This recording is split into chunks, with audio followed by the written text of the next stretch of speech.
Bismillahirrahmanirrahim. Assalamualaikum warahmatullahi wabarakatuh. Alhamdulillahi rabbil alamin. Wassalatu wassalamu ala rasulil amin. Al-mab'uthi rahmatan lil alamin. Ashhadu an la ilaha illallah wahdahu la sharika lah. Wa ashhadu anna Muhammadan abduhu ورسوله لا نبي ولا رسول بعده أما بعد اللهم علمنا ما ينفعنا وانفعنا بما علمتنا وزدنا علما وهدى وتقى وصلاحا يا رب العالمين. إخوتي الكرام أرشدني الله وإياكم أجمعين.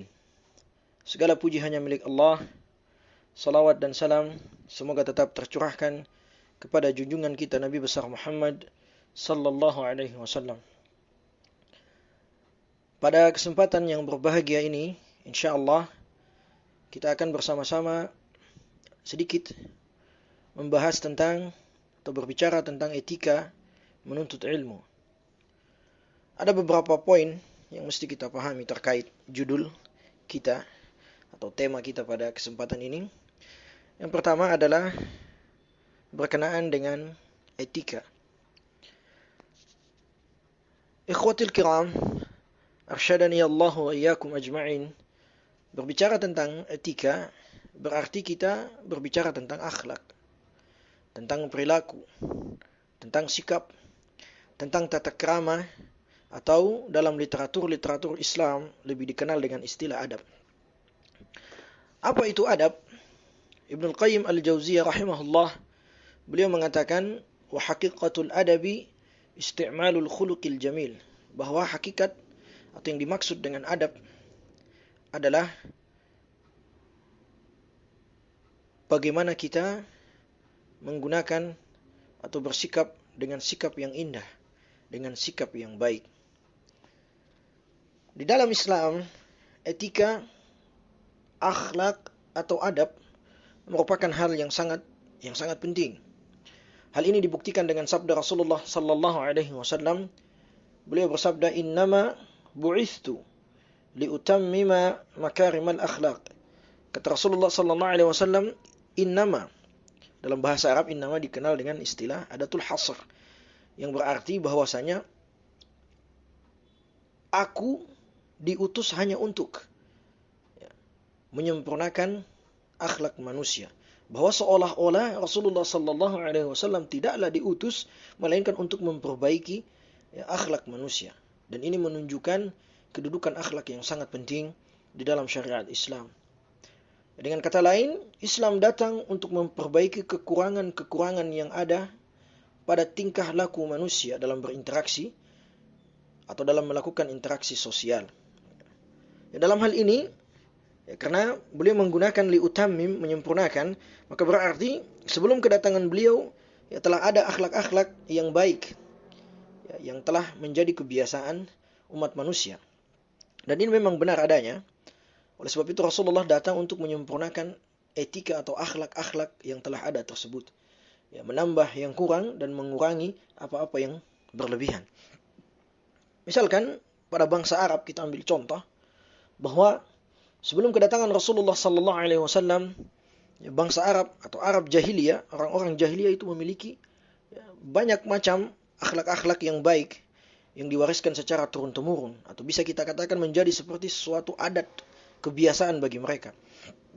Seperti al-karam misalkan.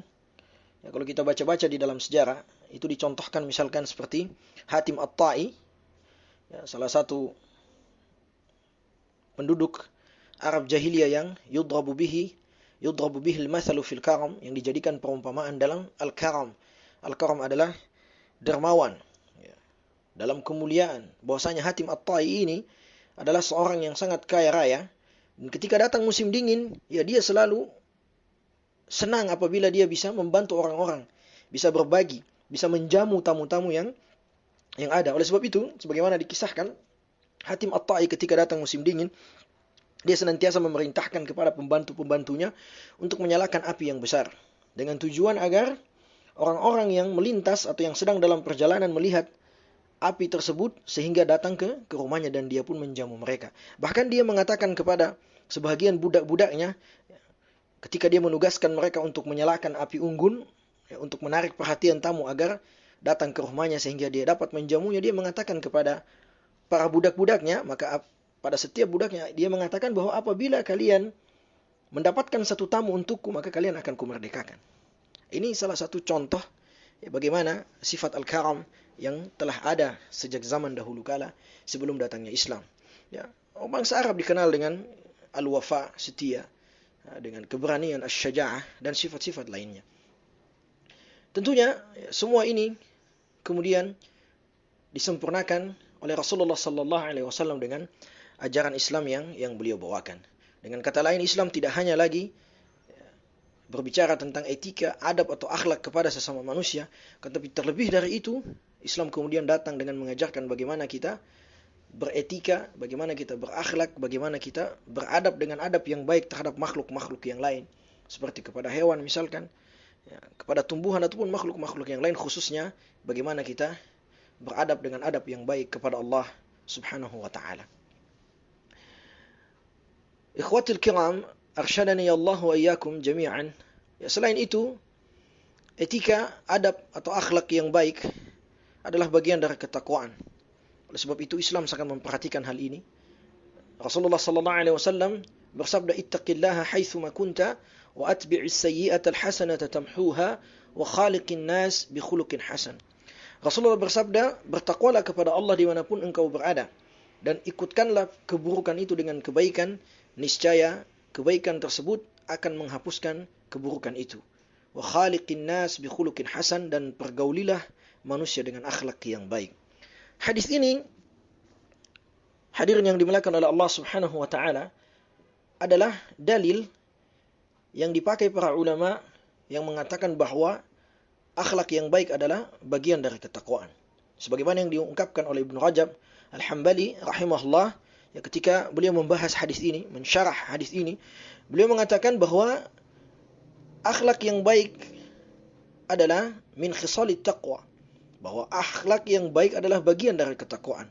Wala tatimmu taqwa illa bihi, dan ketakwaan tidak akan bisa kita raih kecuali dengan berakhlak dengan akhlak yang baik pula.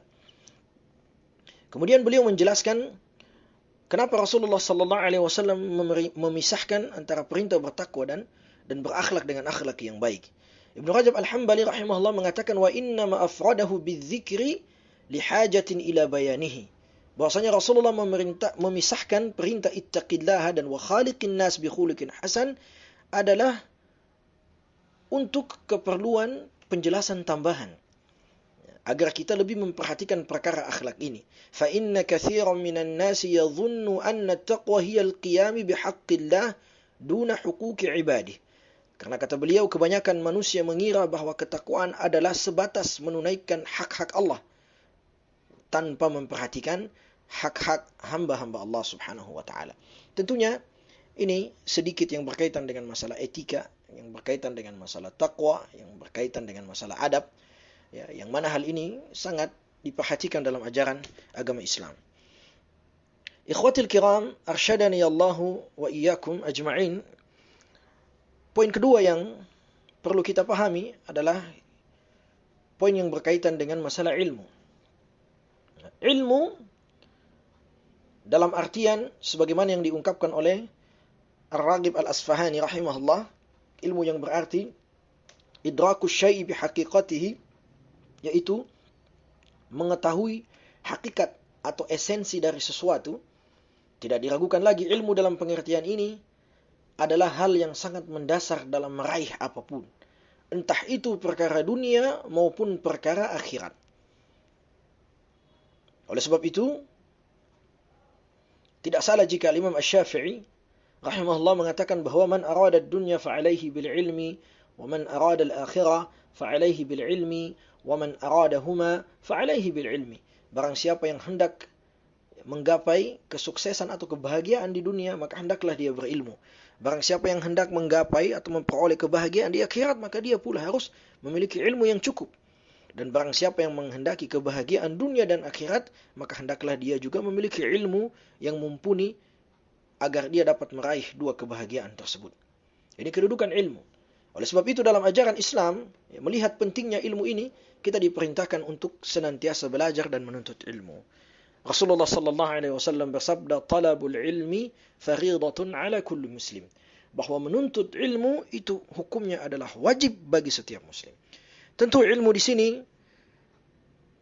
ikhwatil kiram, arsyadani Allah wa iyyakum ajma'in, adalah ilmu agama. Akan tetapi bukan berarti ilmu-ilmu yang lain tidak menjadi wajib atau kemudian kita tinggalkan. Tidak. Ilmu-ilmu yang lain, ilmu-ilmu dunia juga bisa menjadi wajib pada kondisi-kondisi tertentu. Misalkan dalam suatu komunitas, kita tidak memiliki satu orang pun yang ahli dalam bidang kedokteran misalkan, maka di situ ilmu kedokteran menjadi suatu ilmu yang wajib untuk dipelajari. Ataupun ilmu-ilmu yang lainnya. Kedudukan ilmu sangat penting di dalam ajaran agama Islam. Oleh sebab itu, kita pun diperintahkan oleh Allah Subhanahu wa taala untuk bertanya kepada para ahli ilmu ketika kita tidak mengetahui sesuatu dengan baik. Allah Subhanahu wa taala berfirman, "Fas'alu ahla dzikri in kuntum la ta'lamun." Dan bertanyalah kalian kepada ahlul dzikri, ahlul ilmi, jika kalian tidak mengetahui hakikat dari suatu perkara. Bahkan Al-Imam Al-Bukhari rahimahullah meletakkan satu bab khusus dalam sahihnya yang berkaitan dengan masalah ilmu, yang beliau beri nama dengan al-ilmu qabla al-qawli wal amal, yaitu ilmu sebelum berkata dan berbuat. Tentunya ini menunjukkan betapa ilmu memiliki kedudukan yang sangat penting di dalam ajaran agama Islam. Ikhwatil kiram, arsyadani Allahu wa iyyakum ajma'in. Pembahasan terkait masalah ilmu adalah pembahasan yang sangat luas. Dalam hal ini tak akan pernah ada seorang pun yang mampu menguasai segala bentuk ilmu secara sempurna. Hal ini tentunya karena keterbatasan kapasitas manusia itu sendiri dan keterbatasan waktu yang ada. Kita mengambil satu contoh misalkan, salah satu ilmu, sebutlah ilmu Al-Quran. Sebutlah ilmu Al-Quran. Diungkapkan oleh Az-Zarkashi rahimahullah. Beliau mengatakan bahwasanya, "I'lam annahu ma min naw'in min hadhihi al-anwa' illa law arada al-insanu istiqsa'ahu lastafragha 'umrahu thumma lam yuhkim amrahu." Ketahuilah bahwa tidak ada satu cabang dari ilmu Al-Quran ini satu jenis ilmu, melainkan ketika seseorang hendak mendalaminya, dia akan menghabiskan umurnya tanpa dapat menyelesaikannya. Para ulama juga mengatakan, masih tentang ilmu Al-Quran, ad-dirasatu hawla al-Qur'ani kal-ghawsi fil bahril mali'i bil jawahir. Bahwa mempelajari Al-Quran itu seperti menyelam di dalam lautan yang penuh dengan mutiara. Adakah orang yang bisa menghabiskan mutiara di dalam lautan? Tentunya tidak ada. Demikianlah perumpamaan ilmu. Satu ilmu yang terkait dengan ilmu Al-Quran. Ini masih satu jenis. Maka bayangkan ada berapa jenis ilmu yang ada di dunia ini. Tidak usah membayangkan ilmu dunia dulu. Ilmu agama saja, ada berapa cabang ilmu agama. Dan tentunya ini sangatlah luas. Oleh sebab itu, ikhwatil kiram, arsyadani Allah wa iyyakum ajma'in, menyikapi realita ini, Islam kemudian mengatur dengan seksama. Bagaimana agar kita manusia dapat memilah dan memilih ilmu-ilmu apa saja yang mesti kita pelajari dan kita dahulukan, serta apa saja yang tidak perlu, bahkan tidak boleh sama sekali kita pelajari. Al-Imam An-Nawawi rahimahullah yang menyebutkan bahwa ilmu itu ada beberapa macam. Ada yang wajib aini, artinya wajib bagi setiap orang untuk mengetahui hal tersebut. Seperti yang berkaitan dengan makna syahadat. Ini wajib bagi setiap hamba Allah untuk memahami makna kalimat syahadat ini. Ilmu tentang salat wajib bagi setiap diri manusia tanpa terkecuali mengetahui dan memahami bagaimana cara salat yang baik dan benar. Dan ilmu-ilmu atau ibadah-ibadah yang berkaitan dengan keseharian kita. Ini hukumnya wajib aini. Ada yang sifatnya wajib kifai, seperti menjadi ahli dalam satu bidang ilmu agama tertentu. Artinya ketika sudah ada yang ahli di bidang tersebut, maka tidak wajib bagi yang lain. Ada ilmu yang sifatnya mubah, seperti ilmu-ilmu dunia misalkan. Bahkan ada ilmu yang sifatnya haram, seperti ilmu misalkan ilmu sihir, misalkan, atau ilmu tentang bagaimana tata cara mencuri, misalkan, ya, teknik-teknik dan lain sebagainya. Ini adalah ilmu-ilmu yang haram untuk kita pelajari. Ikhwatil kiram, arsyadani Allah wa iyyakum ajma'in. Ya, dalam konsep keilmuan Islam, ini masih dalam masalah ilmu, ya, secara umum Islam mengakui dua jenis keilmuan sekaligus, yaitu ilmu agama dan ilmu alam. Ilmu alam di sini adalah ilmu yang berkaitan dengan kehidupan manusia, masuk di dalamnya ilmu-ilmu sosial dan sejenisnya.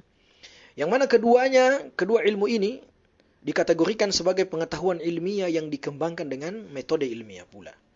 Ya, berbeda dengan konsep keilmuan barat yang membagi pengetahuan ke dalam dua istilah teknis, yaitu yang pertama yang dikenal dengan nama sains atau ilmu pengetahuan yang diperuntukkan bagi bidang-bidang ilmu fisik atau empiris, ya, ilmu-ilmu yang nyata yang bisa dilihat secara langsung. Kemudian yang kedua yang dikenal dengan istilah knowledge atau pengetahuan yang diperuntukkan bagi bidang-bidang ilmu non-fisik seperti konsep mental dan metafisika ataupun yang sejenis dengan hal tersebut. Ya, dalam hal ini, ajaran agama yang bersifat ruhiyah, non-fisik, hal-hal yang berkaitan dengan keimanan atau ketuhanan atau dalam istilahnya disebut dengan metafisika, bukanlah sebuah ilmu pengetahuan. Semua itu hanyalah sebatas pengetahuan biasa. Ya, ini perbedaan konsep keilmuan Islam dan konsep keilmuan Barat. Ya, maka hal inilah yang kemudian membedakan tujuan dan hasil akhir dari proses menuntut ilmu dalam tradisi keilmuan Islam dan dalam tradisi keilmuan Barat. Jadi keilmuan Islam, ikhwatil kiram, arsyadani Allah wa iyyakum ajma'in, memiliki ruh di dalamnya, ada ruh. Sehingga apapun jenisnya, entah itu ilmu agama ataupun ilmu dunia, apapun macam dan jenisnya, semuanya akan mengerucut pada satu titik, yaitu ma'rifatullah. Bahwa tujuan kita belajar ilmu apapun adalah untuk mengetahui Allah Subhanahu wa taala, kekuasaannya dan kehebatan Allah Subhanahu wa taala, kasih sayangnya, rahmatnya dan segala hal yang berkaitan dengan Allah Subhanahu wa taala. Ketika kita belajar agama, kita akan mengenal Allah Subhanahu wa taala, hakikatnya, bagaimana kasih sayangnya Allah. Dan ketika kita mempelajari ilmu dunia misalkan, mempelajari ilmu alam misalkan, kita akan mengetahui betapa dahsyatnya kekuasaan Allah Subhanahu wa taala. Semuanya berujung kepada ma'rifatullah. Ya, lain halnya dengan keilmuan barat yang hanya fokus pada nalar dan logika serta zat dari ilmu itu sendiri. Ya, sehingga hal ini mengakibatkan banyaknya kerancuan dalam pemikiran-pemikiran barat. Mengingat konsep keilmuan Islam yang mengerucut pada ma'rifatullah, maka dalam prosesnya para ulama selalu menekankan kita untuk menjaga etika, adab, atau akhlak dalam proses menuntut ilmu itu, ya, apapun bentuknya, agar kita tidak kehilangan ruh dari ilmu yang hendak kita pelajari atau dari ilmu yang hendak kita geluti. Nah, ini poin ketiga. Ya, jadi yang pertama tentang etika, yang kedua tentang ilmu, maka yang ketiga adalah yang jadi inti pembahasan kita adalah etika menuntut ilmu. Jadi etika menuntut ilmu adalah suatu hal yang sangat penting untuk kita perhatikan bersama. Ya. Dan hal ini juga sudah menjadi hal yang sangat diperhatikan oleh para ulama, para salafus saleh. Ya. Hal ini diperkuat dengan banyaknya karya-karya ulama yang berkaitan dengan masalah adab.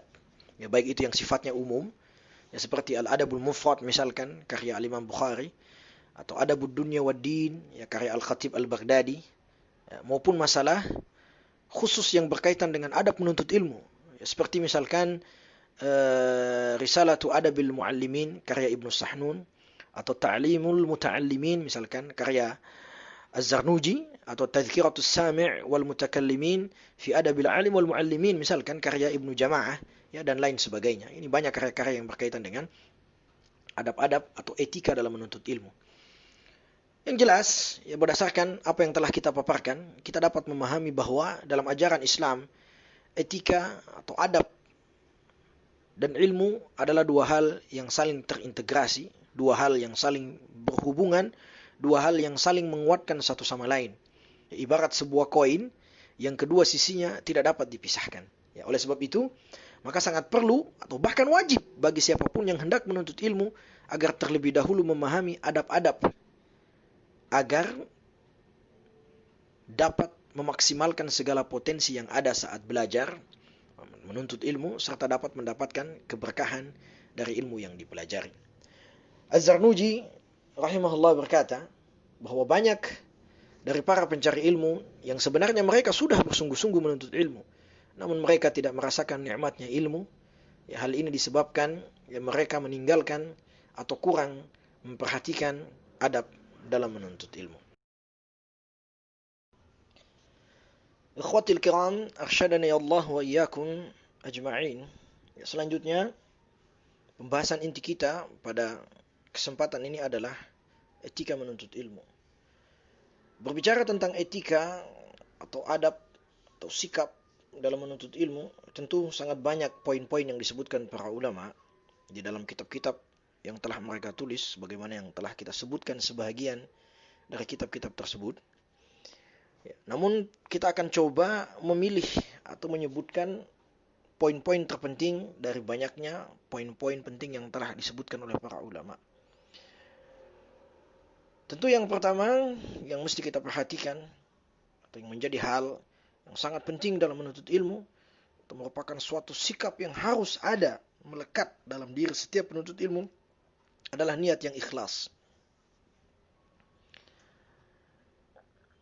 Dalam menuntut ilmu, baik itu ilmu agama maupun ilmu dunia, hendaklah dilakukan semata-mata hanya untuk mencari ridha Allah Subhanahu wa taala.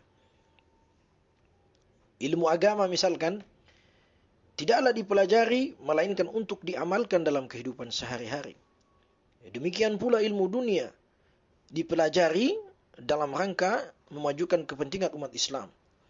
Al-Imam Ahmad bin Hanbal rahimahullah, beliau berkata, "Al-ilmu la ya'diluhu syai' liman sahhatin niyyah." Bahwasanya ilmu itu tidak ada tandingannya. Ya, ketika niat mempelajari ilmu itu tepat, niatnya benar, ikhlas karena Allah Subhanahu wa taala. Kemudian ditanyakan kepada beliau, "Kaifa tasihhun niyyah ya Aba Abdillah?" Ya, bagaimanakah niat yang benar dalam menuntut ilmu itu, wahai imam, wahai Aba Abdillah? Ya, Imam Ahmad bin Hanbal rahimahullah berkata, "An yanwiya raf'al jahli an nafsihi wa ghairihi." Bahwa niat yang benar dalam menuntut ilmu itu adalah diniatkan untuk mengangkat ketidaktahuan, mengangkat kebodohan dari diri sendiri dan orang lain. Artinya, ketika kita mempelajari suatu ilmu, setelah ilmu itu kita amalkan dalam kehidupan kita, hendaklah ilmu itu kita sebarkan. Kita ajarkan kepada orang lain, atau kita gunakan untuk kepentingan bersama. Jadi belajar ilmu itu bukanlah untuk gagah-gagahan, bukanlah pula untuk mendebat, apalagi membodoh-bodohi atau menyesatkan orang lain. Karena ilmu adalah sesuatu yang mulia. Maka dari itu ketika kita gunakan untuk hal yang tercela, maka itu akan menjadi sumber kehancuran. Rasulullah sallallahu alaihi wasallam bersabda, "Man ta'allama ilman mimma yubtagha bihi wajhullah la yata'allamuhu illa liyusiba 'aradan minad dunya lam yajid 'urfal jannah."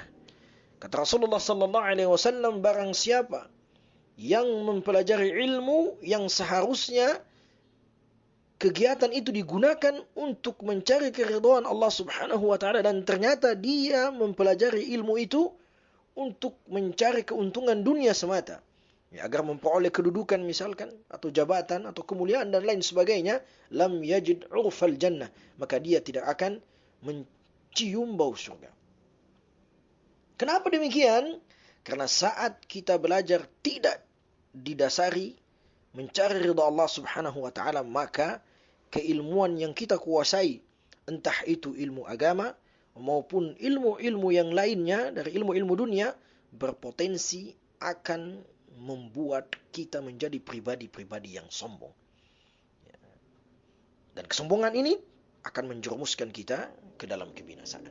Bayangkan bagaimana ketika orang mempelajari ilmu bukan karena Allah, misalkan untuk gagah-gagahan, maka tidak heran ketika dia mengetahui sesuatu dari hal yang baru, dia akan menganggap yang lain lebih rendah darinya misalkan. Ketika dia misalkan sudah belajar bahasa Arab, maka ketika dia melihat yang lain, ini belum pintar bahasa Arab, contoh misalkan. Atau dia mungkin sedikit mempelajari tentang ilmu tajwid, maka ketika dia mendengar orang mengaji mungkin yang kurang tepat di telinganya, muncul di dalam hatinya, ini ngajinya masih mending saya misalkan. Ya, dan lain dan seterusnya. Inilah penyakit-penyakit yang mungkin muncul di dalam hati tanpa kita sadari. Ya, tentunya hal itu akan semakin besar ya ketika seseorang belajar ya bukan untuk atau bukan karena Allah Subhanahu wa taala, melainkan untuk agar orang-orang menyebutnya sebagai seorang yang alim, sebagai seorang yang ahli dan lain sebagainya. Ya, tentunya ini adalah hal yang mesti kita perhatikan, yaitu niat. Apapun ilmu yang kita pelajari, semuanya kita niatkan karena Allah Subhanahu wa taala. Ketika kita mempelajari ilmu agama, maka ilmu kita pelajari untuk kita amalkan. Dan setelahnya kita ajarkan kepada orang lain. Ketika kita mempelajari ilmu dunia pula, ilmu tersebut kita pelajari dalam rangka untuk berkhidmat kepada Islam, untuk memajukan kepentingan umat Islam. Ikhwatil kiram, arsyadani Allahu wa iyyakum jami'an. Poin-poin selanjutnya yang perlu diperhatikan dalam menuntut ilmu, saya ingin mengutip dari apa yang disebutkan oleh Al-Imam Asy-Syafi'i rahimahullah di dalam syair-syair beliau berkaitan dengan adab-adab menuntut ilmu, atau apa saja yang mesti dilakukan seorang penuntut ilmu selama menuntut ilmu. Ya, poin-poin selanjutnya beliau sebutkan di dalam syairnya, "Akhi, lan tanala al-ilma illa bisittatin, sa'unabbi'uka an tafsiliha bibayanin. Dzaka'un wa hirsun wa ijtihadun wa bulghatun wa suhbatu ustadzin wa tulu zamanin." Ini beberapa poin yang disebutkan oleh Imam Asy-Syafi'i bahwa dalam menuntut ilmu kita memerlukan 6 hal agar kita bisa menguasai atau mendapatkan ilmu tersebut dengan baik. Yang pertama beliau sebutkan zaka, yaitu kecerdasan. Ya tentunya kecerdasan, ya, kalau kita lihat dalam kamus bahasa Indonesia, yang dimaksud dengan kecerdasan itu adalah kemampuan berpikir atau memecahkan suatu masalah. Ya, tentunya kecerdasan setiap orang itu berbeda-beda. Namun yang mesti kita pahami bahwa setiap orang itu dilahirkan dengan kecerdasan alami yang ada di dalam dirinya. Jadi ini harus kita pahami. Jadi tak ada anak yang tidak cerdas. Ya, semua orang memiliki kemampuan untuk berpikir dan memecahkan masalah-masalah tertentu. Jadi seorang penuntut ilmu harus memahami ini. Bahwa yang membedakan antara yang satu dan yang lainnya adalah jenis kecerdasan yang ada di dalam dirinya. Seorang penuntut ilmu harus mengenali dirinya, harus memahami kecerdasan apa yang dia miliki. Ya, kalau kita merujuk pada ilmu psikologi, itu ada 9 jenis kecerdasan, ya, kalau tidak salah. Bisa dicek ulang. Ada yang dikenal dengan kecerdasan linguistik atau yang berkaitan dengan bahasa. Ya, kemampuan untuk memahami beragam bahasa. Ada yang dikenal dengan kecerdasan logika matematik. Ada kecerdasan kinestetik yang berkaitan dengan aktivitas fisik. Ada kecerdasan spasial, yaitu kemampuan berimajinasi. Ya, kecerdasan musikal yang berkaitan dengan nada dan irama. Ada kecerdasan namanya eksistensial yang berkaitan dengan rasa keingintahuan yang tinggi tentang makna kehidupan, tentang kematian dan sejenisnya. Ada yang dikenal dengan kecerdasan naturalis, yaitu kepekaan dan kemampuan mengenali alam sekitar. Ada yang dikenal dengan kecerdasan interpersonal, yaitu yang berkaitan dengan kemampuan berkomunikasi dan bekerja sama. Ada yang dikenal dengan kecerdasan intrapersonal, atau kemampuan memahami diri serta kegigihan dalam mengejar apapun. Ini beberapa jenis kecerdasan yang disebutkan para ahli di bidang ilmu psikologi. Artinya apa? Ikhwatil kiram, arsyadani Allah wa iyyakum ajma'in. Ya, seorang penuntut ilmu itu harus memahami, harus mengetahui dirinya, kecerdasan apa yang dia miliki, sehingga dia bisa menentukan apa yang mesti dia tekuni, apa yang mesti dia pelajari. Nah, ini dalam lingkup ya, keilmuan yang sifatnya itu umum. Ya, kalau kita kembali seperti apa yang telah kita sebutkan pada keilmuan yang sifatnya wajib, khususnya wajib aini, maka tidak ada pilihan. Ya, apapun bentuk kecerdasan kita harus mempelajarinya. Ya, seperti tadi yang berkaitan dengan masalah syahadat, dengan masalah fikih salat misalkan, ataupun ibadah-ibadah yang berkaitan dengan keseharian kita, itu wajib kita pelajari. Apapun bentuk kecerdasan kita. Dengan kadar minimal kita mengetahui ya, hakikat atau tata cara yang baik dan benar. Adapun mendalami pendalilan, perbedaan para ulama ya terkait hal tersebut, maka itu adalah ya sesuatu yang sifatnya itu wajib kifai. Ya, ketika ada satu yang telah ahli dalam bidang tersebut, maka kewajiban tersebut gugur pada sisa orang-orang yang selainnya. Kita kembali pada masalah kecerdasan. Seorang penuntut ilmu itu harus memahami jenis kecerdasan apa yang dia miliki. Ya, karena tentunya setiap orang memiliki kecerdasan yang berbeda-beda. Maka ketika kita mengenali diri kita, mengetahui jenis kecerdasan kita, kita tahu minat kita, maka disitulah kita bisa memaksimalkan potensi serta kemampuan kita untuk menggalinya. Sehingga kita bisa menguasai satu bidang yang benar-benar sesuai dengan karakter kecerdasan kita dan minat serta keinginan yang ada di dalam diri kita. Nah, ini terkait dengan jenis-jenis kecerdasan. Ada juga kecerdasan dalam belajar misalkan, sebagaimana yang dicontohkan para ulama, ya, bagaimana ulama-ulama dahulu mereka mensiasati ya, luasnya ilmu, sehingga kadang-kadang kita takjub dengan mereka ya, dengan luasnya ilmu, dengan banyaknya pengetahuan yang mereka ketahui. Jadi para ulama terdahulu, sebagian dari mereka mensiasati bagaimana agar mereka bisa mengetahui banyak hal, bisa menguasai banyak jenis keilmuan. Misalkan Ibn Rushd, ya, yang pengarang kitab Bidayatul Mujtahid wa Nihayatul Muqtasid, ya, sebuah kitab pengantar dalam fikih perbandingan mazhab. Atau Ibn Rushd juga adalah seorang yang bukan cuma ahli di bidang hukum Islam, tapi beliau juga ahli di bidang kedokteran, ahli di bidang filsafat, sehingga beliau dikenal dalam dunia barat, ya, tersohor dengan nama Averroes. Ya, jadi beliau salah satu taktik yang digunakan beliau untuk dapat menguasai berbagai macam ilmu adalah dengan membuat rangkuman-rangkuman. Salah satu rangkuman yang dibuat beliau adalah kitabnya. Ya, jadi kalau teman-teman atau ikhwah sekalian ya, ingin mendalami ilmu fikih perbandingan mazhab, nanti akan ketemu dengan kitab Bidayatul Mujtahid wa Nihayatul Muqtasid. Ya, di dalam kitabnya, dalam muqaddimahnya, Ibn Rushd rahimahullah, beliau menyebutkan bahwa kitab ini ditulis pada hakikatnya itu adalah untuk dirinya sendiri, rangkuman bagi dia. Ya, karena saat di masanya beliau adalah seorang hakim, seorang qadhi. Maka beliau menulis ya, banyak permasalahan fikih perbandingan mazhab dalam kitabnya untuk dijadikan pegangan. Bahwa suatu ketika beliau hendak memutuskan hukum dan butuh murajaah atau mengulangi pengetahuannya, dia tinggal kembali pada buku yang dia tulis. Ya, ini namanya mensiasati. Ini adalah bagian dari kecerdasan. Bagaimana mensiasati diri agar mampu atau agar mudah kita dalam mutalaah, dalam menguasai ilmu-ilmu tertentu. Ya, kita kenal bagaimana para ulama membuat syair-syair yang merangkum ya, berbagai dasar-dasar prinsip keilmuan, seperti Alfiyah Ibn Malik misalkan.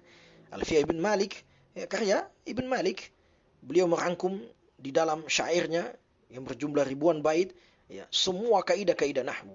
Ya, dalam matan Al-Baiquniyah misalkan, yang berkaitan dengan ilmu mustalahul hadis dalam bentuk syair, misalkan matan Rahabiyah yang berkaitan dengan ilmu waris, itu semua dirangkum oleh para ulama dalam bentuk syair, yang mana itu adalah untuk memudahkan mereka, dan pada akhirnya kita pun menjadi mudah. Ini adalah bagian dari kecerdasan. Ya.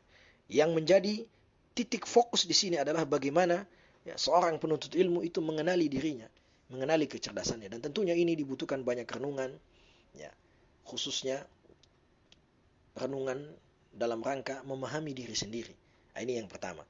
Kemudian Imam Asy-Syafi'i rahimahullah, beliau juga menyebutkan yang kedua ada hirsun.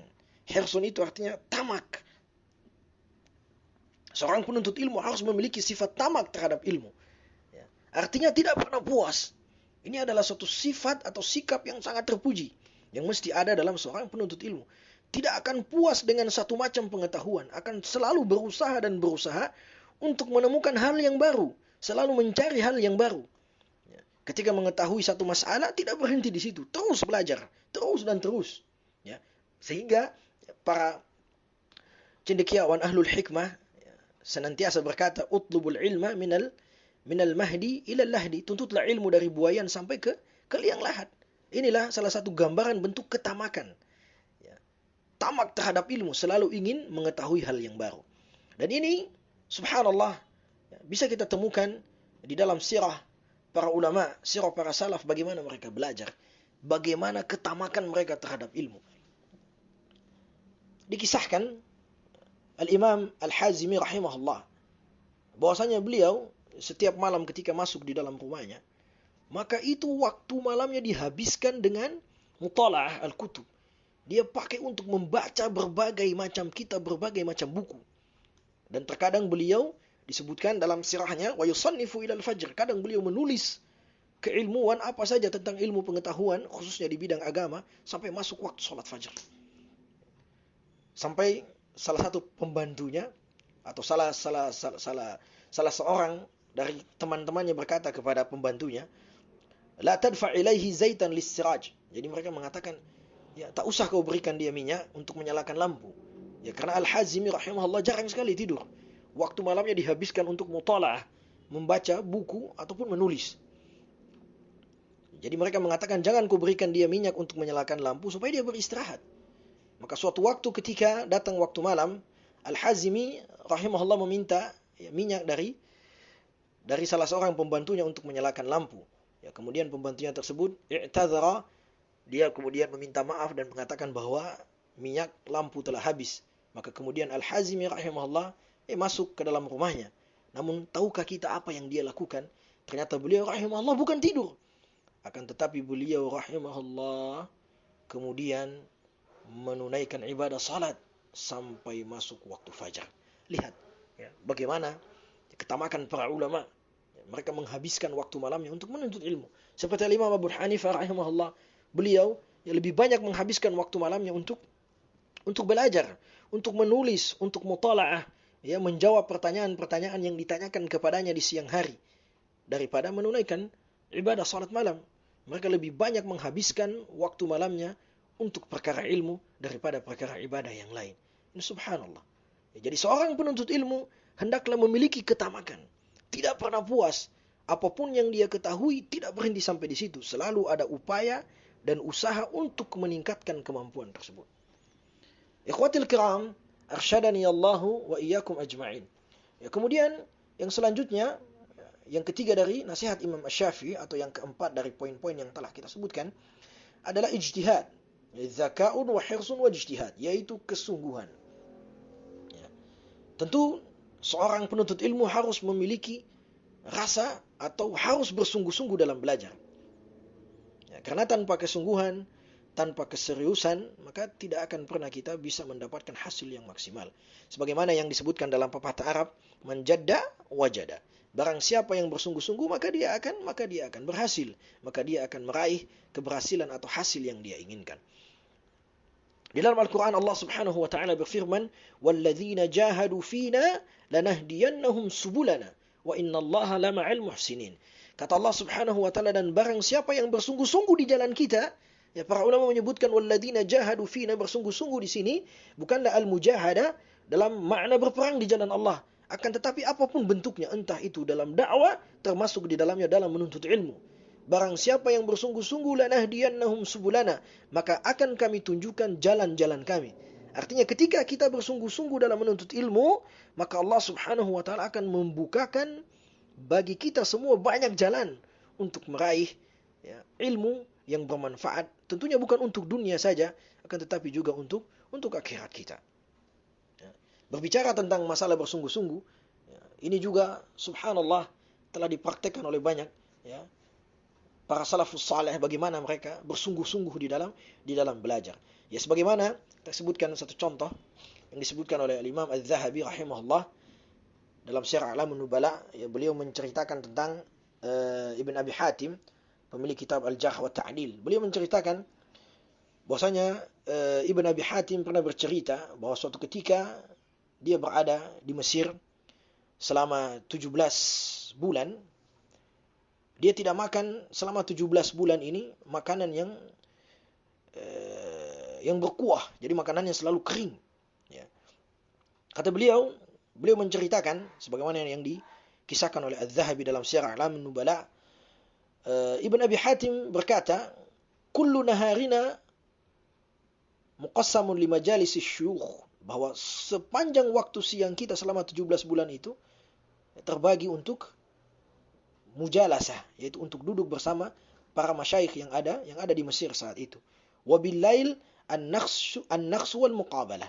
Dan di waktu malam kita gunakan untuk menulis, wal muqabalah untuk berjumpa dengan teman-teman sesama penuntut ilmu untuk berdiskusi dan lain sebagainya. Kemudian beliau menceritakan fa'ataina yauman ana wa rafiqin li syaikhan. Maka suatu ketika, suatu hari saya dan teman saya mendatangi seorang syekh, seorang guru. Faqalu huwa alil. Maka mereka yang hadir di situ mengatakan bahwa Ibn Abi Hatim ini kamu sakit, dia sakit. Fara'aina fi tariqina samakatan a'jabatna. Ini sakitnya karena kelaparan. Belum makan, tidak pernah memakan makanan yang berkuah, makan makanan yang kering-kering terus. Maka kata beliau ketika kita pulang di jalan kami melihat seekor ikan yang membuat kami takjub, maka kami pun membelinya. Ya, dan ketika sampai di rumah, jadi sampai di rumah ikannya belum sempat dimasak, ya masuk waktu majelis. Tiba waktu belajar. Kata beliau, falam yumakkinna islaha hadhihi as-samakah wa madayna ila al-majlis. Kata beliau, kami tidak sempat lagi menggarap ikan ini, maka kami pun pergi menghadiri majlis syekh. Ya. Falam nazal hatta ata ala samak 3 ayyam wa kadat an tataghayyar fa akalnaha nai'atan. Kata beliau, dan kami terus sibuk belajar sampai 3 hari. Sampai kami lupa bahwa ikan itu telah berubah baunya, telah berubah warnanya, maka kami pun memakannya dalam keadaan seperti itu. Lam yakun lana faragh an nashwiya as-sama. Kami tidak punya waktu luang untuk membakar ikan tersebut. Kemudian beliau berkata, innal ilma la yustata'u bi rahatil jasad. Bahwa sesungguhnya ilmu itu tidak diperoleh dengan rahatul jasad, dengan dalam keadaan santai. Seperti itulah bagaimana para ulama berjuang, bersungguh-sungguh di dalam belajar. Ya, sampai kadang-kadang mereka tidak memakan sesuatu, ya, melainkan sesuatu yang sangat menyedihkan. Ya, bahkan Al-Bukhari rahimahullah beliau berkata tentang dirinya, ta'akharat nafaqati hatta ja'altu atanawal hashishal ard wa ana fi talabil ilm. Al-Imam Al-Bukhari berkata bahwa suatu waktu bekal saya, kalau kayak kita sekarang kiriman ya, uang jajan ya, suatu waktu uang jajan saya itu telat. Jadi tidak ada uang untuk membeli makanan. Kata beliau, hatta ja'altu atanawal hashishal ard, maka saya pun memakan ya serangga-serangga yang ada di tanah, wa ana fi talabil ilm, dan saat itu aku dalam proses belajar. Nah, inilah sedikit contoh tentang bagaimana perjuangan para ulama di dalam belajar. Kemudian selanjutnya, dalam menuntut ilmu, seorang penuntut ilmu itu harus menyediakan bulghah. Itu rela berkorban. Ada biaya yang harus dikeluarkan dalam menuntut ilmu. Jadi seorang penuntut ilmu jangan selalu berpikir mendapatkan pendidikan yang gratis. Ya, harus ada korban, mengorbankan harta di dalam. Entah itu biaya untuk safar, ya, biaya untuk pendidikan itu sendiri, biaya makan, kita harus siap. Ya, tidak mesti banyak. Setidaknya kita harus siap. Ada bulghah, ada biaya. Ya. Tentu mendapatkan ilmu yang bermanfaat tidak selamanya gratis, walaupun sekarang alhamdulillah banyak beasiswa, akan tetapi seorang penuntut ilmu sejati harus tetap menyiapkan biaya berapapun yang dia miliki. Baik itu sedikit atau bahkan sedikit, ataupun tidak ada sama sekali, dia tetap harus menyiapkan. Ya. Untuk menunjang segala kebutuhan yang berkaitan dengan ilmu atau media, agar ilmu yang dia pelajari tersebut dapat berkembang atau dapat dia kembangkan. Saya kasih beberapa contoh terkait hal ini. Sebagaimana disebutkan dalam biografi Abi Ja'far Ahmad Al-Qasri rahimahullah, bahwasanya beliau dalam menuntut ilmu pernah menjual sebahagian bajunya. Jadi dia menjual sebahagian pakaiannya, dan kemudian hasil jualan pakaian tersebut dia membelikan buku-buku serta kertas-kertas untuk menulis ya, tulisan-tulisannya. Subhanallah. Kemudian ada Hisham bin Ammar rahimahullah. Beliau berkata bahwa ba'a abi baitan lahu bi'20 dinaran. Beliau mengatakan bahwa bapak saya dulu menjual rumahnya dengan harga 20 dinar, wa jahazani li talabil ilmi wal hajj. Kemudian uang 20 dinar tersebut dipakai untuk menyiapkan saya untuk menuntut ilmu dan menunaikan ibadah haji. Ini biaya. Kemudian ada Abu Hatim Ar-Razi rahimahullah, beliau menceritakan dirinya sendiri dan bagaimana perjuangannya dalam menuntut ilmu. Beliau berkata, baqaitu fil Basra 8 ashhur. Saya pernah tinggal di Basrah selama 8 bulan. Wa kana fi nafsi an uqima biha sanatan kamila. Sebenarnya saat itu kata beliau saya berniat untuk tinggal 1 tahun di sana.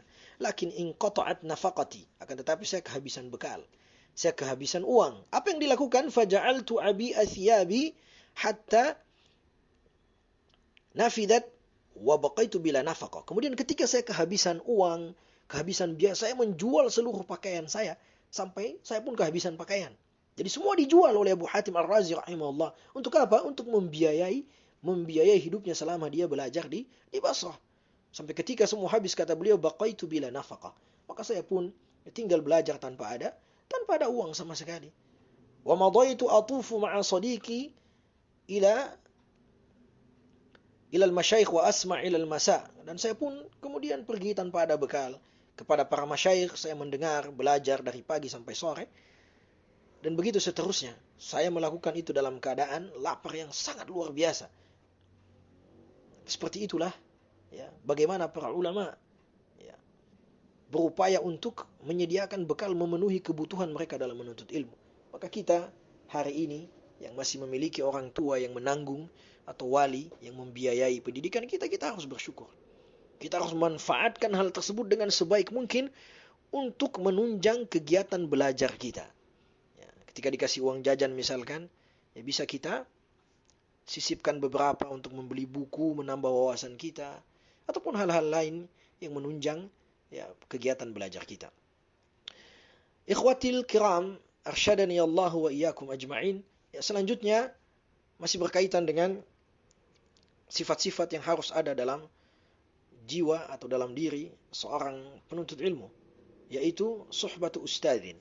Bahwasanya seorang penuntut ilmu ya, harus senantiasa berupaya untuk melazimi gurunya, harus memiliki guru. Ya. Para ulama mengatakan, man la syaikha lahu fasyaitanu syaikhuhu. Ya, barang siapa yang tidak memiliki guru, maka tentunya guru dia adalah syaitan. Tentunya wasuhbatu ustadzin, ya, suhbatu ustadzin bagaimana kita harus memiliki guru, dan tentunya dalam perihal berinteraksi dengan guru juga, yang pertama kita harus memilih berguru pada orang-orang yang benar-benar bisa dijadikan guru. Ya, guru yang berkualitas dari segi ilmu dan akhlaknya. Kemudian seorang murid juga harus mentaati perintah dan nasihat guru, sebagaimana taatnya seorang pasien terhadap dokter. Ya, menghormati guru, sebagaimana para ulama salaf mengagungkan para guru mereka. Ya, sebagai contohnya, apa yang pernah dilakukan oleh Imam Syafi'i terhadap gurunya Imam Malik, di mana beliau membuka buku pelajarannya secara perlahan-lahan tanpa terdengar suara lembaran kertas, karena mengagungkan gurunya dan agar tidak mengganggu konsentrasi gurunya yang sedang melangsungkan pembelajaran. Bahkan di antara ulama salaf ada yang bersedekah terlebih dahulu sebelum berangkat ke majelis gurunya, seraya berdoa, ya Allah, tutuplah aib guruku dan janganlah engkau halangi keberkahan ilmunya untukku. Ya, kemudian masih banyak ya, ketika berkaitan dengan suhbatu ustadzin, seorang penuntut ilmu hendaknya duduk dengan sopan di hadapan gurunya. Ya, sebagaimana disebutkan Ibnu Jama'ah dalam kitabnya, mencontohkan duduk sopan tersebut dengan cara duduk bersila dengan penuh tawadhu, tenang, diam, sedapat mungkin mengambil posisi terdekat dengan guru. Ya, penuh perhatian terhadap penjelasan guru, tidak dibenarkan menoleh ke sana kemari tanpa keperluan yang tidak jelas dan seterusnya. Ya, ketika guru menyampaikan suatu pembahasan misalkan yang telah didengar atau sudah dihafal oleh murid, maka hendaklah ia tetap mendengarkannya dengan penuh antusias seakan-akan dirinya belum pernah mendengar pembahasan tersebut. Nah, ini berkait dengan masalah suhbatu ustadzin. Ya, karena guru, para ulama itu adalah warasatul anbiya, pewarisnya para nabi. Oleh sebab itu kita harus menghormati mereka ya, karena keilmuan yang mereka ajarkan kepada kita. Nah, jadi artinya belajar, seorang penuntut ilmu tidak boleh mencukupkan dirinya hanya dengan mengambil faidah-faidah dari kitab tanpa ada guru yang menemaninya. Disebutkan oleh para ulama, man kana ilmuhu min kitabihi kana khata'uhu aktsaru min shawabih. Barang siapa yang ilmunya hanya sekedar bersumber dari kitab-kitab yang dia baca, maka tentu dia akan lebih banyak melakukan kesalahan daripada hal yang benar. Ya, berkaitan dengan mulazamatul syekh, mulazamatul ustaz, suhbatu ustadzin, maka kita kenal Imam Asy-Syafi'i, bagaimana beliau ketika belajar kepada Imam Malik rahimahullah, yang mana beliau duduk di majelis Imam Malik itu selama 16 tahun. Bayangkan 16 tahun beliau belajar sampai Imam Malik meninggal pada tahun 179 Hijriah, barulah Imam Malik kemudian berpindah. Imam Asy-Syafi'i berpindah. Itu pun beliau berpindah kembali belajar, ya. Kembali belajar di Baghdad, bertemu dengan salah satu murid dari Al-Imam Abu Hanifah, ya, Abu Ishaq Asy-Syaibani dengan Abu Yusuf. Beliau kemudian tetap belajar kepada mereka. Ini luar biasa. Ya, suhbatu ustadzin, dan tetap menjaga adab-adab di dalam suhbatu ustadzin, artinya di dalam melazimi seorang guru. Ikhwatil kiram, arsyadani Allahu wa iyyakum ajma'in. Ya, selanjutnya hal lain yang mesti disadari oleh seorang penuntut ilmu adalah tulu zamanin. Al-Imam Syafi'i mengatakan bahwa dalam belajar itu memerlukan waktu yang panjang. Artinya seorang penuntut ilmu harus sabar dalam belajar. Ya, tidak terburu-buru, tidak tergesa-gesa, ya, agar supaya ilmu yang dia pelajari betul-betul masuk, betul-betul difahami. Ya, karena ilmu itu sangat luas sebagaimana yang telah kita sebutkan, sehingga membutuhkan waktu dan membutuhkan kesabaran. Tadi telah kita sebutkan di awal pembahasan kita tentang bagaimana ilmu Al-Quran luasnya. Ya. Demikian pula ilmu-ilmu yang lain, ya, sebagaimana yang disebutkan para ulama, misalkan ilmu hadis, misalkan sebagaimana disebutkan oleh Abu Bakar Muhammad bin Musa Al-Hazimi. Beliau mengatakan anwa'u ulumil hadis katsirah, bahwa cabang ilmu hadis itu sangatlah banyak. Tablughu mi'ah, ya, ada 100 cabang. Kullu naw'in minha ilmun mustaqil. Setiap satu cabang dari 100 tersebut adalah ilmu tersendiri. Lau anfaqat talibu fihi umrahu ma adraka nihayatahu. Seandainya seorang penuntut ilmu hendak menghabiskan umurnya pada satu cabang ilmu hadis ini, dia tidak akan pernah menyelesaikannya. Ini menggambarkan bahwa, ya, ilmu itu dalam proses menguasainya membutuhkan waktu yang panjang, sehingga kita tidak mesti terburu-buru, kita mesti sabar, ya, melaluinya dengan perlahan-lahan, tidak perlu tergesa-gesa. Kesabaran inilah salah satu sifat yang mesti melekat, ya, di dalam diri seorang penuntut ilmu agar dia bisa belajar dengan maksimal, ya, bisa memahami setiap masalah dari ilmu-ilmu yang hendak dia tekuni. Ikhwatul kiram, arsyadani Allahu wa iyyakum ajma'in. Ya, sebenarnya masih banyak, ya, poin-poin yang mesti dipahami oleh seorang penuntut ilmu sebelum dia menuntut ilmu, tapi kami rasa apa yang kami sebutkan ini sudah cukup mewakili dari sekian banyaknya poin-poin yang disebutkan oleh para ulama. Yang jelas seorang penuntut ilmu harus ikhlas karena Allah Subhanahu wa taala, ya, harus memahami dirinya, apa yang dia butuhkan, apa yang dia minati.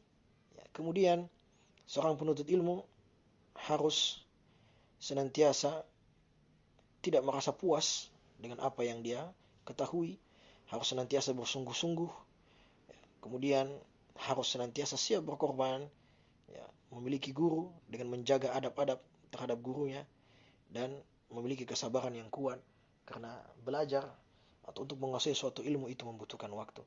Dan tentunya yang terakhir, yang tak kalah penting, seorang penuntut ilmu harus banyak-banyak beribadah kepada Allah Subhanahu wa taala, ya, berupaya semaksimal mungkin untuk meninggalkan berbagai bentuk maksiat agar segala ilmu yang dipelajari dapat diingat dengan mudah, ya, dapat dipahami dengan baik.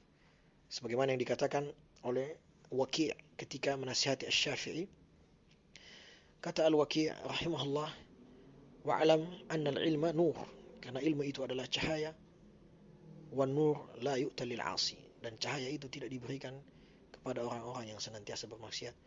Maka kami menasihatkan kepada diri pribadi dan kepada ikhwah sekalian agar banyak-banyak beribadah dan berdoa kepada Allah Subhanahu wa taala. Mudah-mudahan Allah Subhanahu wa taala memudahkan niat kita untuk belajar dan menuntut ilmu, dan memberikan kita kekuatan untuk mengingat, mengamalkan serta mengajarkan apa-apa yang telah kita pelajari. Wa sallallahu wasallam ala nabiyyina Muhammad wa ala alihi wa sahbihi wasallam.